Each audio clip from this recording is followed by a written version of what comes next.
रूस का हमला जोरदार, यूक्रेन लाचार।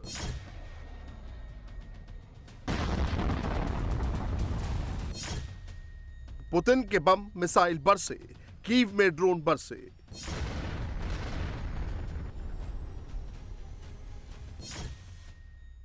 एक सौ 58 ठिकानों पर हमला, यूक्रेन दहला।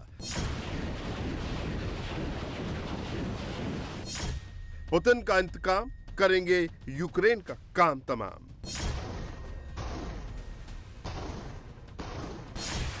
रूस यूक्रेन पर लगातार तबाही बरसा रहा है।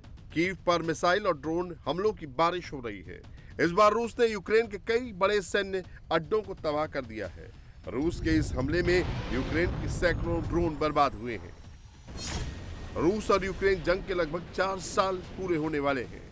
रूस के राष्ट्रपति पुतिन जल्द से जल्द इस जंग को खत्म करना चाहते हैं। इसीलिए इस बार उन्होंने कीव पर हाइपरसोनिक मिसाइल ओर्शेनिक से अटैक किया। ओर्शेनिक मिसाइल से एक साथ एक जगह नहीं, कई टारगेट पर बम गिरे और रात के अंधेरे में उजाला छा गया। यूक्रेन की राजधानी कीव में रूस के लगातार हमले जारी हैं। रिहायशी इलाके से लेकर बिजली घरों और अस्पतालों में बम बरस रहे हैं। कीव में 4 मंजिला मेडिकल स्टोर पर बम गिरने के बाद तबाही मच गई। देखते ही देखते इमारत मलबे के ढेर में तब्दील हो गई। चारों तरफ चीख पुकार मच गई। अभी तक ये साफ नहीं है कि इस हमले में कितने लोगों की मौत हुई है, लेकिन साफ नजर आ रहा है कि एम्बुलेंस में कई लोगों को लेकर जाया जा रहा है। रूस ने कीव में केवल मेडिकल स्टोर पर ही अटैक नहीं किया, कई जगहों पर बमबारी की। हमलों के बाद लोगों के घरों में अंधेरा छा गया। चारों तरफ धुएं का गुबार नजर आया। इन हमलों में 3 लोगों की मौत हो गई, जबकि 20 से ज्यादा लोग घायल हो गए। और रूस के लगातार हमलों ने यूक्रेन के एयर डिफेंस सिस्टम को तबाह कर दिया है। राष्ट्रपति ज़ेलेंस्की दूसरे देशों में घूमकर सीज़फायर की शर्तें तय कर रहे हैं। दूसरी तरफ यूक्रेन के लोग इस जंग की कीमत चुका रहे हैं। रोज रोज यूक्रेन में लाशें बिछ रही हैं। मेडिकल सेवाएं इतनी चरमरा गई हैं कि रोड पर लोगों को सीपीआर दिया जा रहा है। रूस के हमले से तबाही यूक्रेन के एक शहर तक सीमित नहीं है। यूक्रेन के कई शहर मलबे में तब्दील हो चुके हैं। जहां कहीं हंसती खेलती बस्तियां थीं, वहां केवल मकानों के ढांचे नजर आ रहे हैं।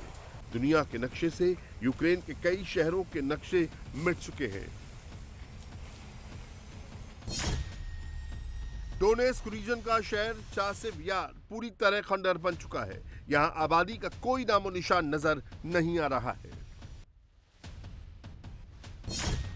अब यूक्रेन के इस शहर को देखिए, यहाँ केवल तबाही का धुआं ही धुआं उड़ता दिख रहा है। इस शहर में मौत के सन्नाटे के अलावा कुछ और नहीं बचा है। सभी अपार्टमेंट, पूरी की पूरी बस्ती तबाह हो चुकी है। रूस ने पिछले 24 घंटे में यूक्रेन के 158 ठिकानों पर हमले का दावा किया है। रूस के एयर डिफेंस सिस्टम ने इस दौरान यूक्रेन के 360 हमलों को नाकाम किया है। रूस का कहना है कि उसने यूक्रेन के 2 हवाई हमलों और अमेरिकी रॉकेट हिमार्स से हमलों को अपने एयर डिफेंस सिस्टम से रोका है।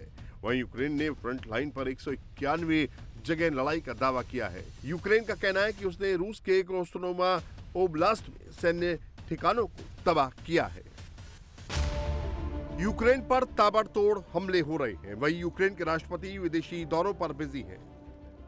यूरोप के नेताओं के सामने लेक्चर दे रहे हैं। ज़ेलेंस्की साइप्रस में यूरोपीय काउंसिल की बैठक में शामिल हुए और उन्होंने यूरोप के कई नेताओं से मुलाकात की। फिर कहा कि यूक्रेन की एकता और अखंडता का सम्मान हो और शांति वार्ता के लिए उस पर कोई दबाव नहीं डाला जाए।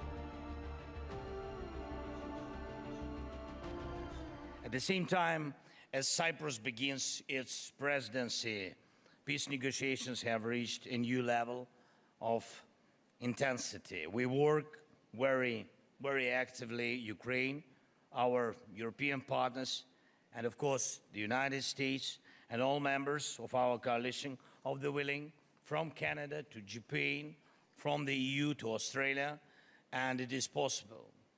And we sincerely hope that this war could end during your presidency. And of course, only if enough pressure is put on the aggressor.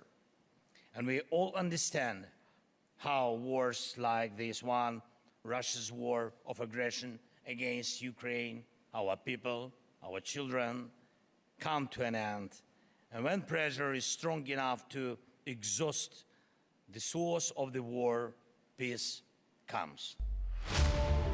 Zelensky Paris भी पहुंचे, जहां उन्होंने फ्रांस के राष्ट्रपति और ब्रिटेन के पीएम से भी मुलाकात की। इस बैठक के लिए पेरिस में 35 देशों के नेता पहुंचे थे। इस दौरान सहमति बनी कि यूरोपीय देश और कनाडा जंग थमने के बाद यूक्रेन की फ्रंटलाइन सेना को हथियार देंगे, साथ ही उन्हें ट्रेनिंग भी दी जाएगी। साथ ही ये देश यूक्रेन को किसी रूसी हमले से रोकने के लिए उसे हवाई, समुद्र और जमीन से मदद करेंगे। Réunion scelle aujourd'hui une avancée considérable. इस बैठक में काफी अहम फैसलों पर मुहर लगी है, जिसकी पेरिस घोषणा पत्र में झलक मिलती है। ये ठोस और लंबी शांति के लिए पुख्ता सुरक्षा गारंटी का काम करेगा। ये पहली बार है जब घोषणा पत्र पर गठबंधन के 35 सदस्यों में सहमति बनी है, जिनमें यूक्रेन और अमेरिका भी पुख्ता सुरक्षा गारंटी में शामिल हैं। Pour bâtir des garanties de sécurité robustes. Ukraine का ऐसा कोई इलाका नहीं है जहां बम नहीं बरस रहे हो। यूक्रेन के चौथे सबसे बड़े शहर दनीप्रो पर भी रूस के ड्रोन तबाही बनकर बरसे।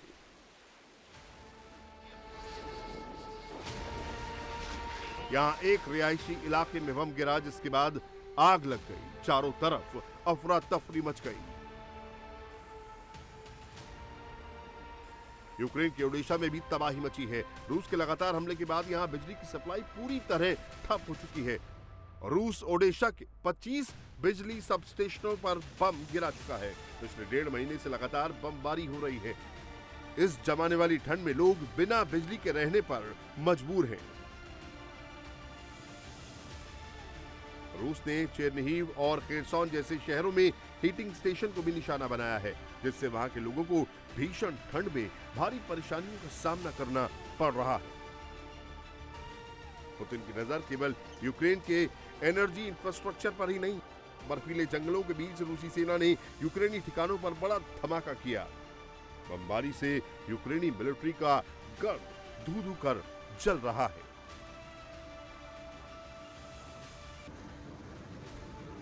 यहां रूसी सेना का कब्जा हो चुका था, लेकिन हाल ही में यूक्रेनी सेना की मौजूदगी के बाद रूस ने फिर से हमले शुरू कर दिए हैं। पुतिन यूक्रेन के बुनियादी ढांचे को टारगेट कर रहे हैं। बिजली, पानी और रोजमर्रा से जुड़ी सुविधाओं को निशाना बना रहे हैं। तो दूसरी तरफ यूक्रेन रूस की तेल रिफाइनरी, ऑयल टर्मिनल, सैन्य ठिकाने और गोला बारूद डिपो पर अटैक कर रहा है। ऐसा नहीं है कि ये जंग पूरी तरह एक तरफा हो चुकी है। यूक्रेन भी रूस को मुंह तोड़ जवाब दे रहा है, लेकिन अमेरिका का फोकस कहीं और है। अमेरिका ने यूक्रेन को सैनिक मदद लगभग बंद कर दी है। यूक्रेन केवल यूरोपीय देशों के समर्थन से रूस का मुकाबला नहीं कर सकता। रूस ने 5,600 वर्ग किलोमीटर यूक्रेनी क्षेत्र पर कब्जा किया। लुहांस्क में रूस का लगभग 99.6% इलाके पर कब्जा है। डोनेट्स्क में रूस का कब्जा 78% से भी ज्यादा क्षेत्र पर हो चुका है। साउथ यूक्रेन की बात करें तो जापोरेजिया के 75% इलाके पर रूसी सेना का कंट्रोल है। खेरसॉन का लगभग 72% हिस्सा पुतिन के कंट्रोल में आ चुका है।